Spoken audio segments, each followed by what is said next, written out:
Hi, this is Lynda Downing, and this is my Module 14, the case study for school law, our final project for this class. So this is to summarize the case that we were given for our case study.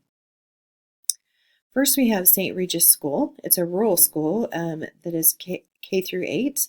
There's 420 students. There are 2 teachers per grade and 2 special education teachers, making a total of 22 teachers for the school. I'm assuming there is one principal. The assistant principal is not mentioned. So there are two major PTA fundraisers every year, and because the annual budget provides basics and a small amount earmarked for computers and software. What is unknown is if St. Regis is part of a larger school district or a smaller district, which includes the larger city where students attend high school. The next person we're going to take a look at is the principal, Mr. Keith Sample. This is his 3rd year at St. Regis School. He's been working it is not his hometown, but he's been working very hard to build relationships and has been very successful and is well liked there at school. One of the unknowns is we don't really know if this is his 3rd year as principal overall or if he is a veteran principal. That information is not really given to us. Now we're going to look at the PTA. The PTA is very active, which is good because they have 2 major fundraisers a year, which help form the budget for St. Regis. They have been very successful and were able to purchase 20 computers and set up a computer lab at school, which is really great. And they have been funding for software for the teachers for the next 2 years. The next person we're going to take a look at is the librarian or the media specialist, Mrs. Lynn. She's also the computer lab teacher that she was willing to take over because the district just didn't have the funds to, get another position. She did create a list with Mr. Sample, the principal, for the software. She ordered the software for the school use after surveying the staff for their needs. She created a schedule for the computer lab so teachers would be able to have time once a week for their students to use the lab and she's helped make the computer lab very successful. Okay, the teachers at St. Regis. There are 22 teachers at St. Regis, 20 general education teachers and two special education teachers. They're very happy with the computer lab and the software bought for the students. Most teachers are using the computer lab. A handful of teachers approached Mrs. Lynn to ask for copies of the software which could be used on their single-use computers in their classroom. Mrs. Lynn agreed. She ordered blank CDs and made copies of each software which is copyright restricted. She made a total of 24 copies of software or 6 copies of the 4 different pieces of software. She then did distribute the copied software to the 2nd, 3rd, and 4th grade teachers. The PTA president, Mrs. Evans, volunteered in the library and aided Mrs. Lynn in copying the software. But, however, Mrs. Lynn never did discuss copying the software with the principal. All right, the 3rd grade teachers, Mrs. Williams and Mrs. Brandon. Both teachers chose to use their PTA funds to purchase software for their classroom. This software was one of the 4 software programs which were copied by Mrs. Lynn. Mrs. Williams is a veteran teacher of St. Regis, and she's happy to have copies of the copied software. Mrs. Brandon, however, she's a new teacher from another district in the state. She's very concerned about the copyright infringement, as this was stressed in her last district by the superintendent. She refuses the copies for Mrs. Lynn, causing Mrs. Lynn some angst. Mrs. Brandon then addressed her concerns to Mr. Sample. Mr. Sample did investigate Mrs. Brandon's claims, found Mrs. Lynn did make the copies of the software and distributed those copies, and the copies were being used. And Mrs. Lynn had plans to continue making copies and distribute more copies of the software. He politely told her to stop and to collect the copies. Mrs. Lynn became defensive, and that is where it ends, leaving us with a cliffhanger. So the legal or the ethical issues of this particular case study. The ethical issues. Well, there was knowingly copied software brings up ethical concerns. It's damaging to the reputations of all involved, including the stakeholders, and you could end up on the local news, or worse yet, the national news. Copyright infringement. There was a clear case of copyright infringement. The member of staff intentionally and willfully copied and distributed the software, which also calls in the question of liability. The school board master policy. It's unknown the size of the school district, and it's also unknown about the master policy covering the copyright. The state of Kansas has many small districts, and they use the KASB, which is the Kansas Association of School Boards, to aid with the updating master policy and the legal matters, as it's a group of attorneys specializing in school law. And lastly, we have the breach of the teacher contract. I would say there is a breach of teacher contracts by multiple teachers if there is a school policy covering the copyright. So, what has happened in one brief sentence? While trying to stretch St. Regis' school dollars and trying to give the students access to new software, employees of St. Regis copied, distributed, and used the copies of the newly purchased software, violating the copyright restrictions of said software. So who was involved? First, the people that were involved. First, we have the principal, Mr. Sample. He's not from St. Regis originally. He's been a principal there for 3 years. He's respected and well-liked, and he's worked hard to build relationships with staff and the community alike. Secondly, we have the librarian and the media specialist, Mrs. Lynn, as also the computer lab teacher. She's respected and well-liked by staff. She's willing to help when needed. It is unknown how long she's worked for the district, her years of experience, and her age. The teachers themselves, of course, we talked about this already. There's 2 teachers per grade, 18 general education teachers, 2 special education teachers, making a total of 20 teachers at St. Regis. It's unknown who came to Mrs. Lynn and asked for the copies. The 2nd, 3rd, and 4th grade received the copied software from Mrs. Lynn. At this time, only Mrs. Brandon refused the copies, but it is unknown if any other teachers are as equally uncomfortable about the copied software. Only Mrs. Brandon has come forward at this time. The 3rd grade teacher, you have Mrs. Williams. She is a veteran teacher of St. Regis. She's only taught at St. Regis. It's unclear how long she's been there or her age.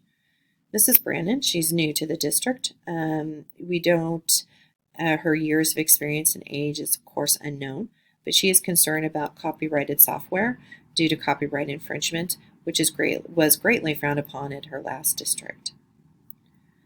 We have the PTA president, Mrs. Evans. It's unknown what she does for a living or her age. We can infer that she has elementary and middle school age children, considering she's in the PTA, and she's willing to help and volunteers her time at school. The place, so where is it happening?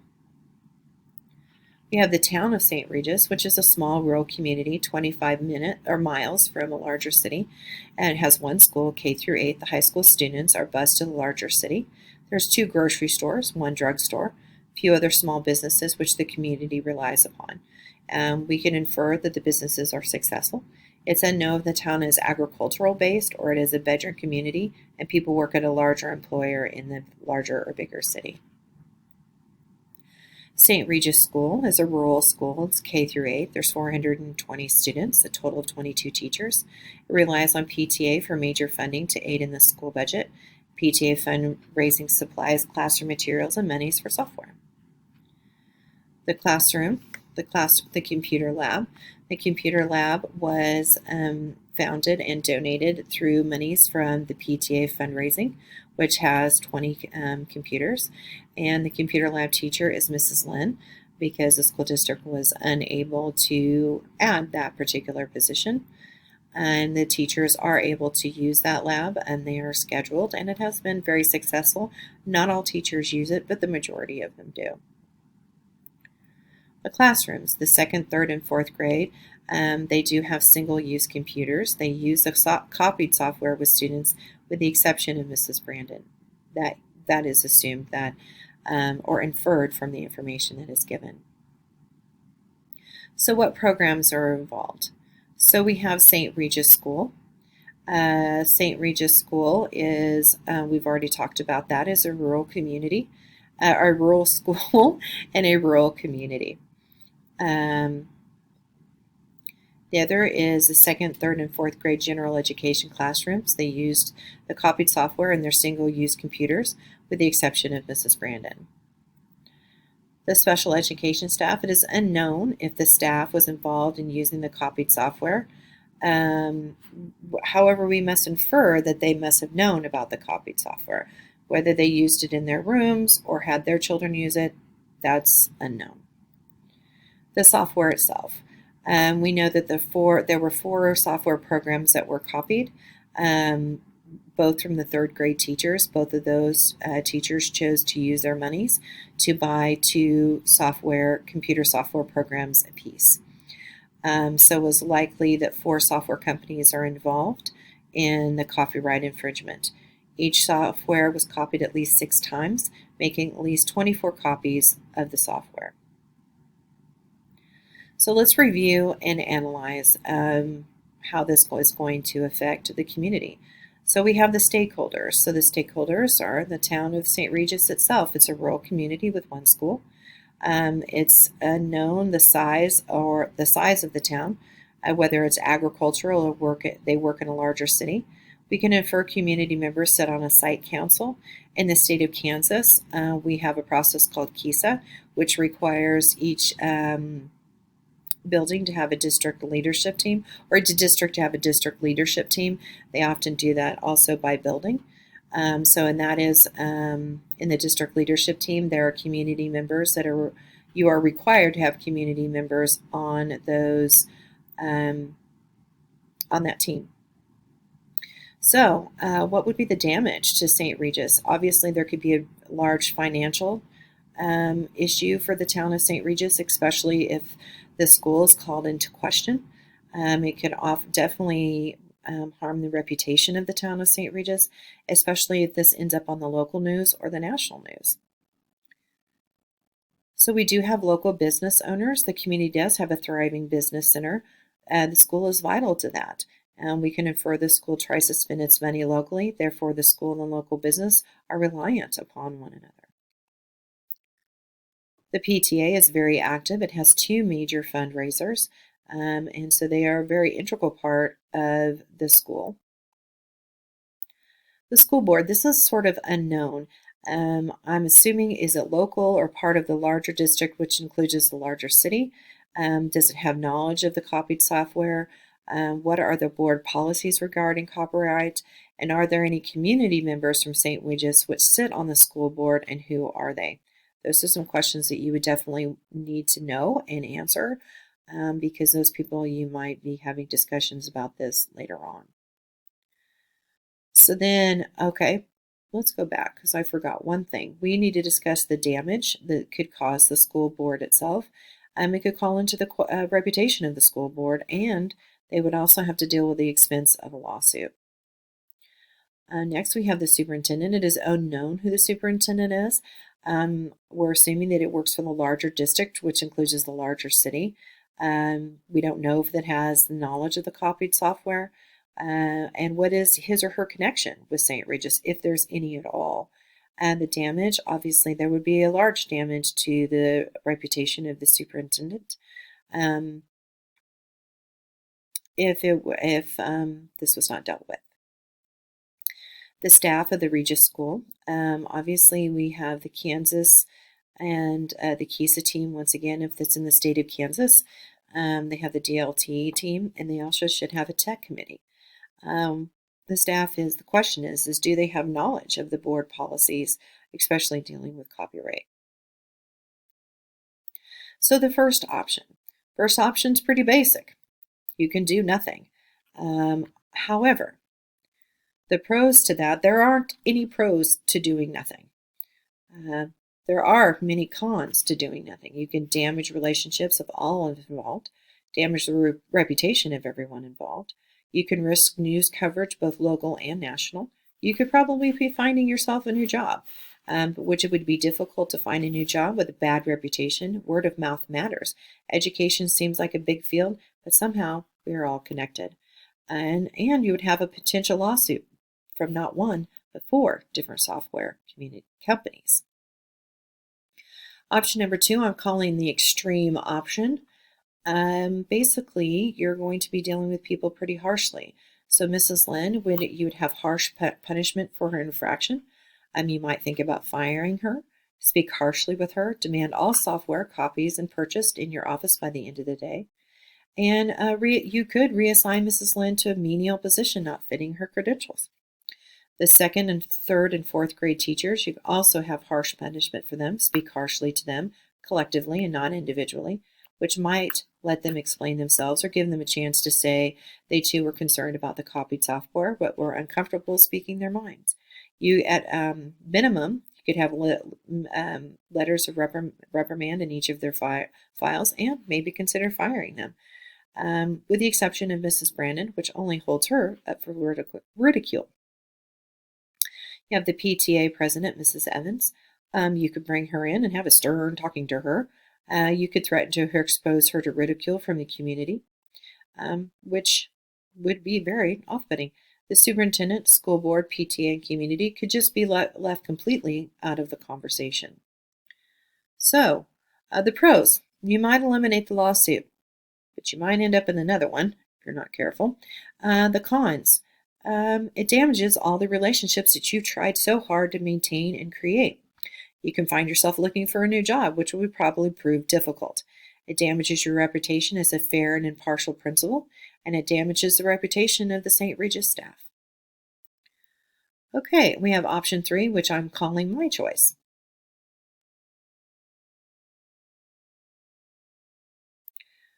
All right. So first we have the superintendent. You definitely need to have a frank discussion with the superintendent. Take notes on his or her suggestions and discuss the board policies dealing with copyright. Next, Mrs. Lynn.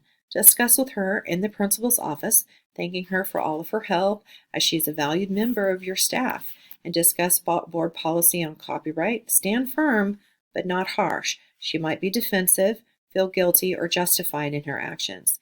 Have examples of other school districts which may have made the same mistake and it proved very costly to them to help explain your position.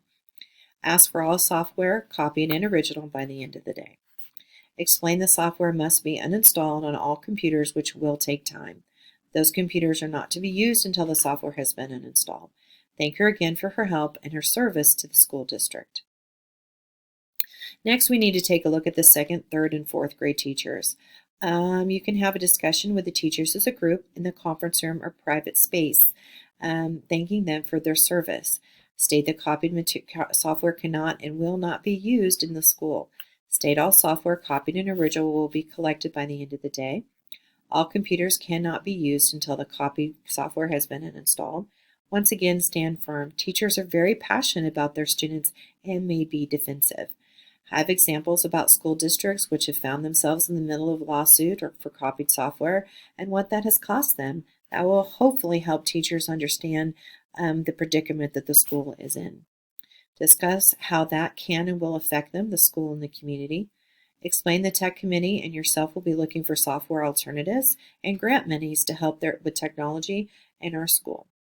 Be sure again to thank them for all of that they do. Lastly, email each of them individually to once again explain your approach and your decision. Also include, if they themselves have any concern about the copyright software, to email you directly. And hopefully that also opens up a line of communication, because Mrs. Brandon may not have been the only one that was concerned, but the only one that came to you and spoke up about it. All right, now we're going to look at Mrs. Evans, the PTA president. You need to have a meeting with Mrs. Evans. Thank her for all of her time and energy for fundraising, as the school relies on that money. Discuss software copyright. Approach it as she doesn't know. Explain it can cause undue harm to the school in a lawsuit, and try not to be condescending. She may know all about it, and she just chose to go ahead. Discuss what you're doing about the software with that's copied and original at school that you're having it collected. Be sure to continue to thank her and try not to be insulting. Have examples ready to show how copyright infringement can be damaging to all and costly to a school and to the community it calls home.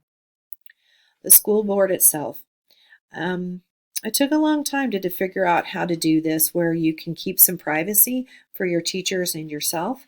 I think the best way to handle it, especially because you're dealing with personnel issues, is ask for an executive session to discuss the copyright concerns. You need to discuss the board policies of copyright, whether they exist or they don't exist, the situation where the software copyright was infringed and your concerns, the personnel involved, Mrs. Lynn, the second, third, and fourth grade teachers, how you chose to handle the situation, the current status of the situation. Probably a good idea to have examples of other school districts and copyright infringement and the cost to those particular districts. And you might discuss, and then also discuss the upcoming training for all teachers and staff on copyright and copyright infringement. Be prepared to show the slideshow that I made.